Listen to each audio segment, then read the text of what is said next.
aywa Malick Thiandoum c'est l'heure quand même ñu jox ko meewu l'écran bi muy faral di naan waxtu wi donc tey comme nekkuma si ginnaaw ñi si ginnaaw nañ jege si Marcel Oumy Samb ñu bàyyi la nga toppatoo El Hadj Malick kaasu meewu l'écran bi. jërëjëf ñaa ngi ak sa bos kon sama bos kay laay lijjanti sa kaasu l'écran bi sama kaasu l'écran bi. waaw mi ngi ñu tegal la fee boo paree nga dem naan si plateau bi merci beaucoup et puis on remercie l'écran moo ñuy gunge ci suñu mooy suñu sponsor leader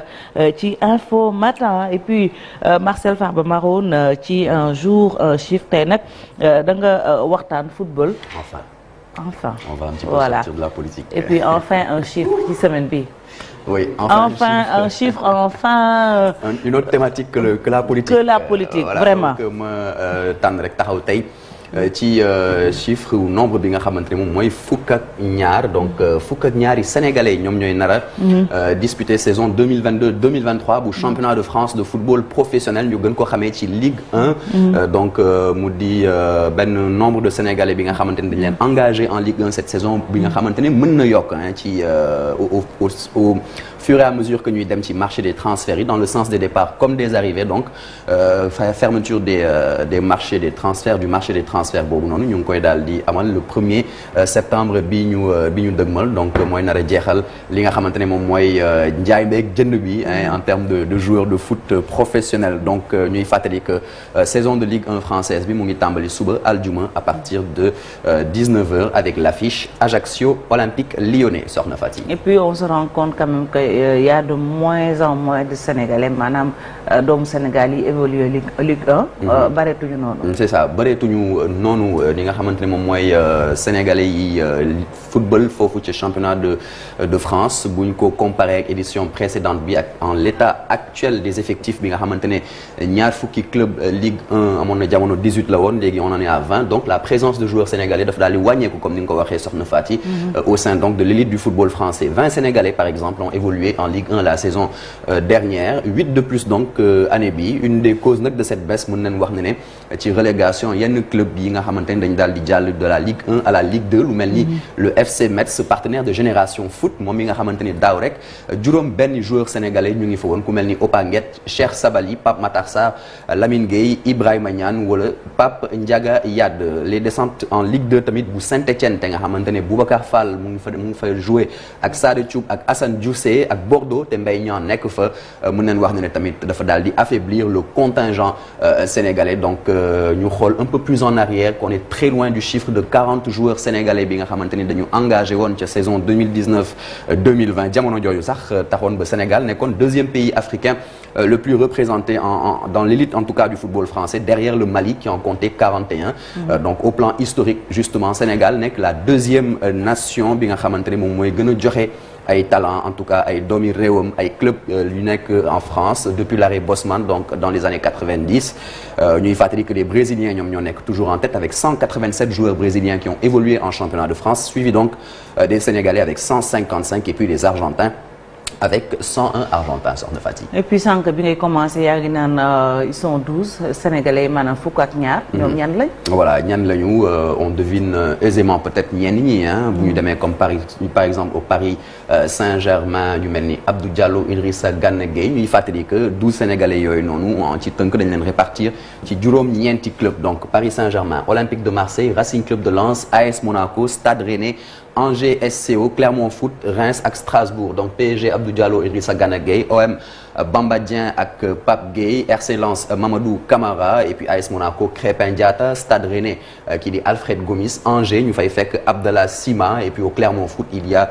Arial Mendy sans oublier Reims de Dion Lopi et puis Strasbourg d'Habib Diallo et de Mohamedou Habib Diarra Mohamedou Habib Diarra dinañ ci dellusiwaat moom nga xamante ni ci réserve ba la doon gën a faral di jouer donc ñuy fàttali ne les clubs avec le plus de Sénégalais sont au nombre de 3 chacun comptant 2 Sénégalais au total donc PSG ñaari Sénégalais Olympique de Marseille ñaari Sénégalais et puis le Racing Club de Strasbourg 2 Sénégalais également Soxna Fati. Et puis bu ñu weesoo loolu ñi nga xam ne dañuy dem découvrir cette saison. voilà les Sénégalais les joueurs sénégalais. exactement donc ci 12 joueurs sénégalais yooyu nga xamante ne dañuy évoluer cette saison en Ligue 1 ñaar mën nañ effectuer li ñuy woowee leur baptême de feu. En France ku mel ni Abdallah Sima ailier droit juddu le 17 juin 2001 donc fii ci Dakar daal di rek débarqué ca Angers cette saison grande promesse du football européen ba muy évoluer ca Slavia Prague en République tchèque. L'international sénégalais donc aux 4 sélections nekk rek en quête de rebond après ba mu daal di ñamee ñaari expérience foofu ca Angleterre ca Brighton puis Stoke City mu daal di nekk ay expérience yi nga xamante ne ay échec la daal di mujjee on espère donc mu relancer wu foofu ca Angers mu am tamit Mamadou Camara bi nga xamante ne moom daaw été dernier bi la daal di yegsi ca France nekkoon fi milieu de terrain bu club bi di Dakar Sacré-Cœur daal di jouer toute la saison dernière avec la réserve du Racing Club de Lens en National 2 année bi nag sénégalais bi nga xamante ne moom toll na ci ñaar fukki at mun na rek découvrir l'élite du football français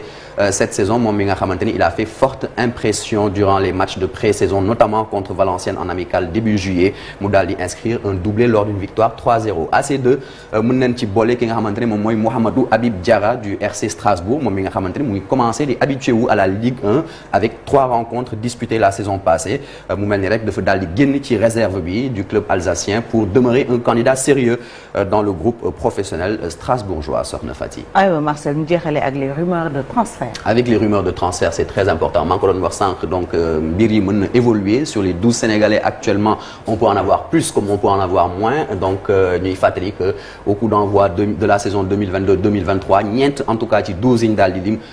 évoluant en Ligue 1 française mën nañ rek daal di dem xool yi yeneen club mën nañ dem ci yeneen club football yi fa qui a 4 qui ont été sacrés champions d'Afrique quand même en février dernier c'est le cas des 2 Parisiens Idrissa Gana Gueye ak Abdou Diallo Idrissa Gana Gueye Galatasaray yàgg ko courtisé waaye dafa mel ni lu ñuy gën a waxtaane mooy un grand retour à Everton nga xam ne foofu lu jóge woon pour ñëw Paris Saint-Germain et puis kii di Abdou Diallo moom qui a été barré par une rude concurrence avec Marquinhos Kimpembe Ramos voire même Mukiele bi yegsi yàggul dara donc il est pressenti en Italie kooku di Abdou Diallo notamment à Naples pour remplacer éventuellement départ ki nga xamante ne moom mooy Kalidou Koulibaly ca Chelsea wala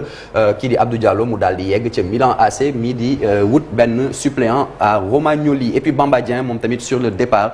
visiblement bokkatul ci les plans d'Igor Tudor on en a parlé durant toute la semaine l'attaquant sénégalais moom rare joueur à disposer d'une réelle valeur marchande au sein de l'effectif marseillais moom mu ngi intéressé ay clubs européens yu bëri yu nekk Allemagne notamment waaye kii di Seydou Bokar Seck nekk agent am yàggul dara mu ngi déclaré ne que l'ancien de Jambar moom daal dafa bëgg toog ca Canebière ba toog ca Olympique de Marseille on va terminer avec ki nga xamante ne moom mooy le gardien numéro 2 de l'équipe nationale Alfred Gomis moom dafa mel ni rek ñëwu Steve Mandanda bu jógee ci Olympique de Marseille da koy rek pousse pour mu réfléchir à son avenir d'ailleurs kii di Florian Maurice nekk directeur technique du Stade Rennais waxoon na ko fan yële ne woon na fu mu nekk nii li ñuy seet mooy ñu trouver ko une porte de sortie à lui Alfred Gomis moom mi nga xamante ne moo fi nekkoon titulaire indiscutable dans les cages rennaises lors de la saison passée avec 25 matchs en Ligue 1 en 2021-2022 soxna Fatick. Merci beaucoup Marcel Farba Maroun et puis avant ñuy dem RFM rapidement Malick dafa mel ni championnat français boobu wala Ligue 1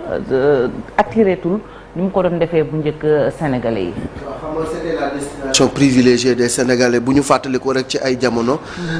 moom ñoom la ñu tuddee woon les Sénéf muy les Sénégalais de France noonu la ñu leen tuddee woon ci jamono yi 1986 avec les Bokandé Oumar Gueye Sène et cetera ay ñoom Oumar Touré entre autres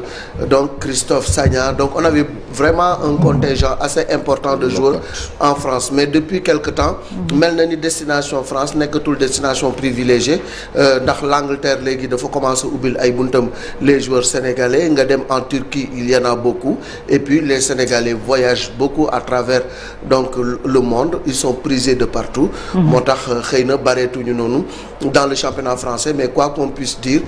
France ba léegi moom moo ëpp ay joueurs yu jógee Sénégal dem di fa football moo xam Ligue 1 la wala Ligue 2 dem nañu sax ba léegi ay entraîneurs bokk ci bu ñu fàtte Oumar Daf nga xam ne jóge na Sochaux yor Dijon bu ñu fàtte également Habib Beye mi nga xam ne moom mooy entraîneur